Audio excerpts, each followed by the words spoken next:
about the simple area graph. This simple area graph will be highly visualized.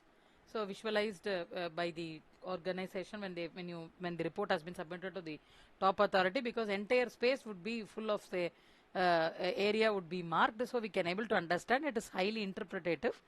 So anyway, this simple area is the aliter to the simple line graph. Both of them are with the same logic. One dependent variable should be continuous. It is also checks the one way ANOVA as well as the paired. You can use it for paired sample t-test. So now we can go to chart builder, give OK.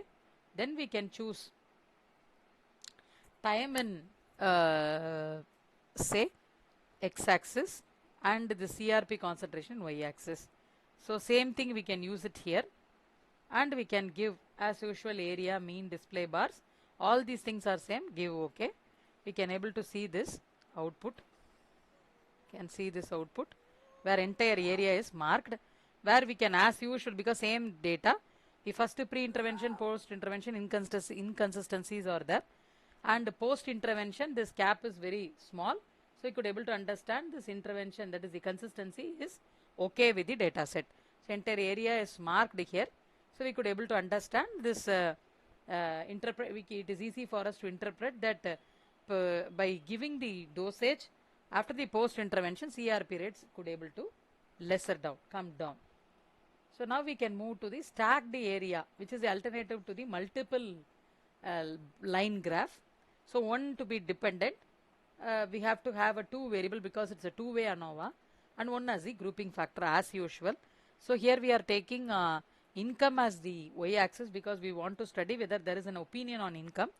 So this is tax is too high is one variable that we have asked, which is the x-axis, and under politics, based on the politics whether it is changing. So political affiliation, they have considered three groups here, lib, con and lab. So based on that we are going to do the graph here.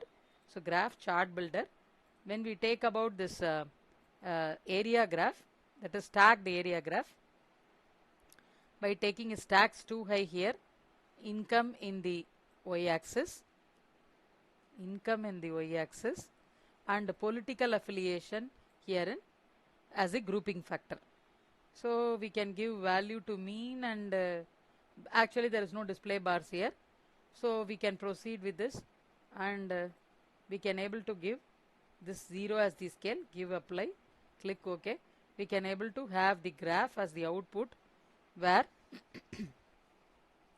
this blue is for this lib group, which is of having a very good income, and this green for the mid income, and this color is this brown color is for the low income. When you see the range, strongly agree to strongly disagree to strongly agree, initially this is low, disagree is low, and strongly they are agreeing.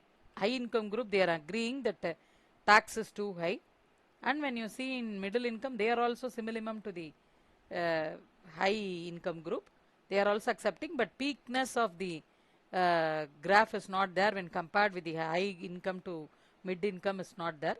But when you take this last group, they are telling, say this income group they are considering as lab, they are very mediocre, they are starting with disagree and finally ending with strongly agree, but not with that much of say high in their presentation, but they are high in the composition, but the peakness of the graph is not that much. So this is the understanding with respect to stacked bar.